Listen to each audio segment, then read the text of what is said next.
The Galactic Council chamber fell silent as Captain Sarah Chen stepped through the crystalline doors, her worn boots echoing against the polished obsidian floor. Around her, representatives of 12 apex species sat in judgment, beings who had conquered stars while humanity still struggled with fire. The Zephyrians with their shimmering energy forms, the crystalline Vorthak, the towering insectoid hive lords, and others whose names carried weight across 1,000 worlds.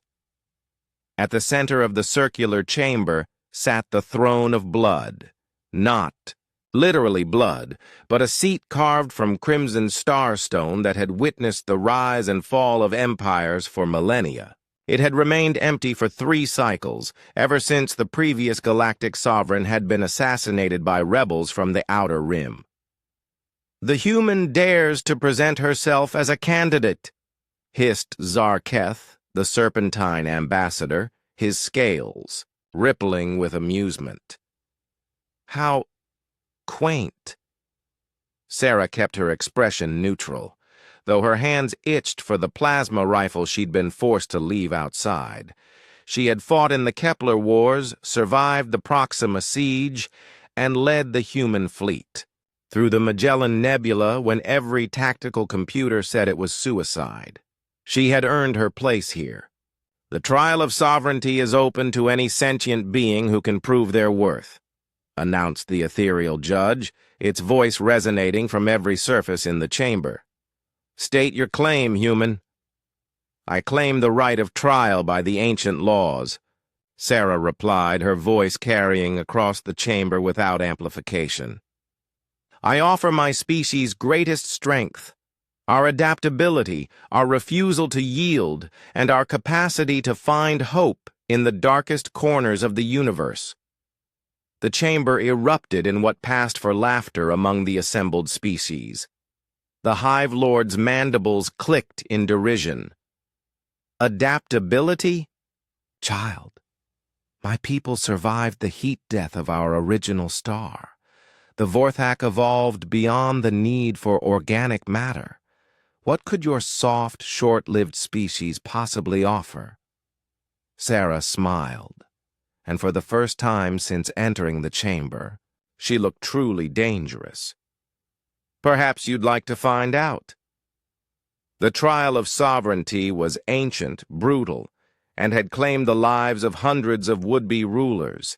3 challenges: mind, body, and spirit.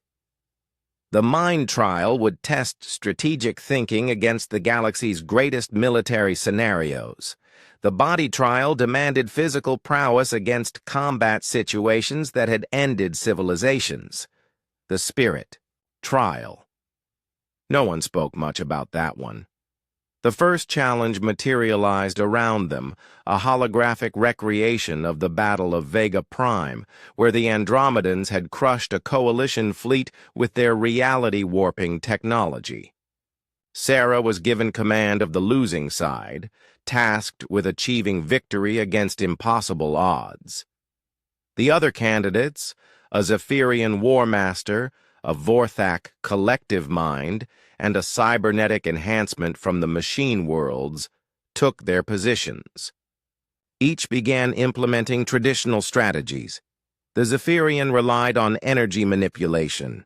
The Vorthak calculated probability cascades. The machine processed 1,000,000 variables per second. Sarah did something different. She talked to her simulated crews. While her competitors treated the holographic soldiers as mere numbers, Sarah addressed them as individuals. She acknowledged their fears, spoke of their families waiting at home, reminded them what they were fighting for. She turned a mathematical exercise into something human, messy, emotional, and unexpectedly powerful. The tide turned when her crews began making tactical decisions the simulation hadn't programmed. They sacrificed themselves not for strategic advantage, but for each other. They found courage in impossible situations because their captain had reminded them they were more than statistics. Victory came not through superior firepower or processing speed, but through the uniquely human ability to inspire others to transcend their limitations. The body trial transported them to a nightmare landscape, the gravity-shattered remains of a dead world where they would face the devourers, creatures of living shadow that had consumed entire star systems. Physical combat in an environment that would challenge even the most hardened warriors. The Zephyrian lasted minutes before its energy form was drained. The Vorthak's crystalline structure cracked. Under the impossible gravitational fluctuations, the machine's processors overloaded trying to calculate survival in pure chaos. Sarah endured. Not because she was stronger, she wasn't. Not because she was faster. The others had her outclassed. She endured because humans had learned something fundamental during their violent evolution on a death world called Earth. Sometimes survival wasn't about being the best. Sometimes it was about being too stubborn to die. She fought with broken ribs, a dislocated shoulder, and blood streaming from a dozen wounds. When her energy weapons failed, she used rocks. When her armor cracked, she wrapped herself in torn metal. When the devourers surrounded her, she smiled and kept fighting because giving up simply wasn't in her programming. The spirit trial was different. It stripped away pretense, technology, and physical form, leaving only the essence of who they were. In that space between reality and dream, the candidates faced themselves, their fears, their failures, their darkest moments. Sarah found herself standing in the ruins of New Tokyo, watching the orbital bombardment that had claimed 3 billion lives, including her younger brother. She relived every command decision that had led to that moment, every choice that had saved some while condemning others. But instead of breaking under the weight of guilt, she carried it. She accepted that leadership meant bearing the unbearable. That command meant making decisions that would haunt her forever. The other candidates sought to overcome their trials or find ways around them. Sarah simply embraced hers. When the trials ended, silence filled the chamber once more. The ethereal judge's voice carried a note of something that might have been surprise.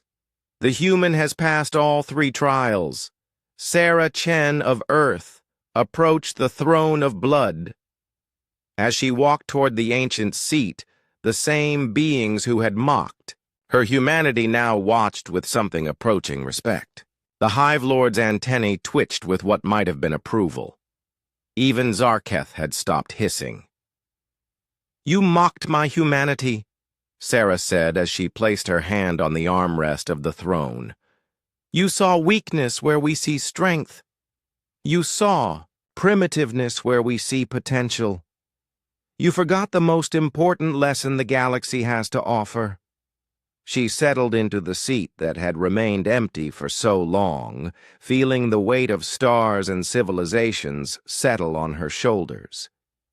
Never underestimate a species that learned to dream among the ruins of their failures and still chose to reach for the stars. The throne of blood accepted its new occupant, and for the first time in galactic history, a human voice would speak for the Council of Worlds.